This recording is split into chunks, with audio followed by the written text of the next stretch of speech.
देखो, हमने टाइफाइड का पढ़ा, यानी कि टाइफाइड का इंट्रोडक्शन और क्या कारण है, क्या पैथोफिजियोलॉजी है, क्या सिम्टम्स हैं और क्या क्या इन्वेस्टिगेशन हमें कराना चाहिए, ठीक है। अब इसके बाद क्या मैनेजमेंट, यानी कि जैसे मान लो हमें पता चल गया कि टाइफाइड ही हो रखा है, तो सबसे बड़ा यानी कि क्या रहता है, जैसे टाइफाइड के बैक्टीरिया को मारने के लिए हम कौन सा एंटीबायोटिक यूज करें, मतलब ठीक है। तो हम शुरू से लेकर लास्ट तक पढ़ेंगे मैनेजमेंट को ठीक से। तो देखो, जैसे मान लो कोई व्यक्ति माइल्ड कंडीशन में, जैसे मान लो 1 से 2 या 3 दिन हुए टाइफाइड हुए और उन्हें इन्वेस्टिगेशन कराया, कंफर्म हो गया क्या टाइफाइड हो रखा है, ठीक है। तो इस कंडीशन में हम मतलब एंटीबायोटिक जैसे सिप्रोफ्लॉक्सासिन और ओफ्लॉक्सासिन, ठीक है, इसका यूज कर सकते हैं। तो अगर मैं डोज की बात करूं सिप्रोफ्लॉक्सासिन की, तो ओरल यानी कि जैसे टैबलेट फॉर्म में जो मिलेगी वो 500 मिलीग्राम यूज कर सकते हैं सुबह शाम, यानी कि सुबह को 500 और शाम को 500, तो लगभग 7 से 14 दिन तक हम यूज करेंगे। और इसके साथ सिप्रोफ्लॉक्सासिन के साथ ओफ्लॉक्सासिन यानी कि देंगे। तो ये भी क्या है, हम ओरली यूज करेंगे।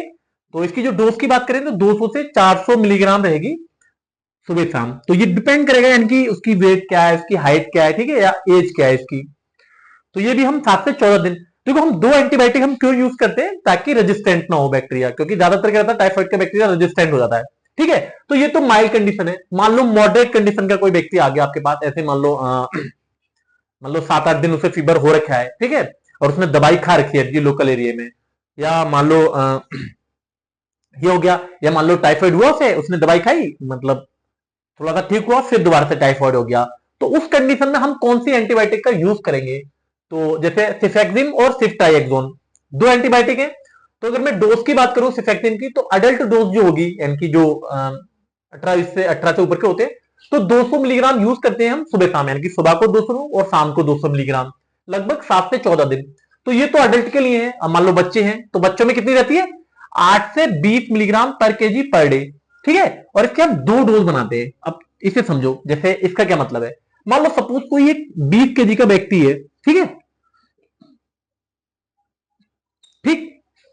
तो देखो कितना हो जाएगा, मैंने बताया ना ये 20 मिली 8 से 20 मिलीग्राम, तो मान लो हमने 20 मिलीग्राम ली और कितना 20 केजी का है, तो कितना हो गया 400 मिलीग्राम, ठीक है। अब इसकी मैं दो डोज बना दूं, ठीक है, तो 200 मिलीग्राम, ठीक है। तो कितने दिन यूज करते हैं हम, 7 से 14 दिन तक। और एक चीज का ध्यान रखना है आपको, मैक्सिमम डोज जो रहेगी सिफेक्सिन की वो 400 मिलीग्राम, यानी कि बच्चों में इससे ज्यादा नहीं देनी। अगर सपोज मान लो एक बच्चा 30 किलो का हो यहाँ पे, तो ज्यादा हो जाएगी, यानी 3 दूनी 6, 600 मिलीग्राम, ठीक है। नहीं मतलब 50 केजी का हो, सॉरी, जैसे मान लो 50 केजी का कोई बच्चा है, तो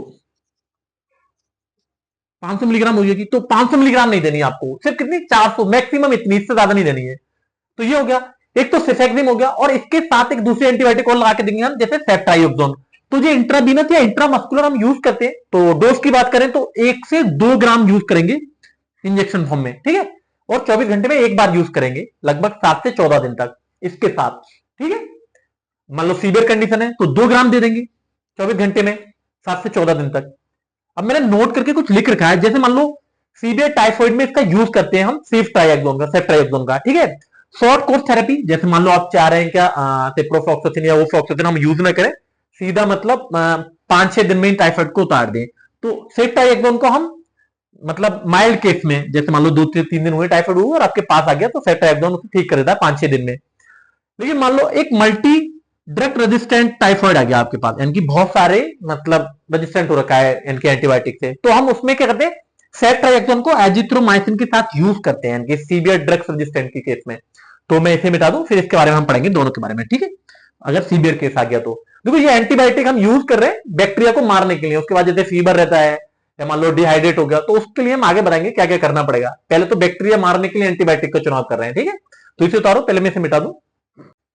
अब देखो, मान लो सीवियर केस का कोई पेशेंट आ जाए टाइफाइड का, जैसे मान लो मल्टी ड्रग्स रेजिस्टेंट, यानी कि बहुत सारी ड्रग्स से रेजिस्टेंट हो रखा है बैक्टीरिया, ठीक है, जो टाइफाइड का बैक्टीरिया है। तो उसको मारने के लिए हम कुछ एंटीबायोटिक का यूज करते हैं, जैसे एजिथ्रोमाइसिन है, ठीक है। तो अगर मैं इसकी डोज की बात करूं एजिथ्रोमाइसिन की, तो अडल्ट की बात कर रहे हैं हम, 500 मिलीग्राम यूज करेंगे, यानी कि 24 घंटे में एक बार, लगभग 7 से 14 दिन तक, ठीक है। अगर बच्चों की बात करें हम, तो 10 से 20 मिलीग्राम पर केजी, यानी कि एक डेली में यूज करेंगे। मैक्सिमम कितने, 500, यानी कि 500 देते नहीं है, लेकिन कुछ कंडीशन में, जैसे मान लो वेट उसका 50 केजी तक है व्यक्ति का, तो बच्चे को हम दे सकते हैं ना इसका। इस तरह से जैसे मान लो एक 20 केजी का बच्चा है, ठीक है, तो 400 मिलीग्राम हो गई, ठीक है, इस तरह से। तो ये दोनों ओरली की बात कर रहे हैं हम, ठीक है। अब देखो नोट करके मैंने लिख रखा है, लगभग हम 5 से कितना 7 दिन तक यूज करेंगे, और multi drugs resistance salmonella typhi में इसका यूज करते हैं, यानी कि एजिथ्रोमाइसिन का। और दूसरा, इसके साथ हम एक एंटीबायोटिक और यूज करेंगे। तो देखो या तो हम इसे कर लें एजिट्रियोनोम में, ठीक है, या फिर हम इसको कर लें सेफ्ट्राइएक्सोन है, सेफेक्सी में। तो किसी एक ड्रग्स को हम इसके साथ यूज करेंगे एजिथ्रोमाइसिन के। तो जैसे मल्टी ड्रग्स रेजिस्टेंट में इसका भी हम यूज कर सकते हैं एजिट्रियोनोम का, ठीक है। तो अगर डोज की बात करें एडल्ट में, तो 1 से 2 ग्राम इंट्रावीनस हम यूज करेंगे 8 से 12 घंटे, या तो 8 घंटे में, वो पेशेंट की कंडीशन पे डिपेंड करेगा, या तो 8 घंटे बाद या 12 घंटे बाद। अगर 8 घंटे बाद खोलेंगे तो 3 बार करेंगे, ना फिर 2 बार यूज करेंगे 7 से 14 दिन तक, ठीक है। तो देखो एजिथ्रोमाइसिन के साथ मैंने नोट्स भी करके लिख रखा है, या तो हम इसको सेफ्ट्राइएक्सोन के साथ या सिफेक्सिन के साथ यूज करेंगे, या फिर इसके साथ यूज करेंगे एजिट्रियोनोम को, ठीक है।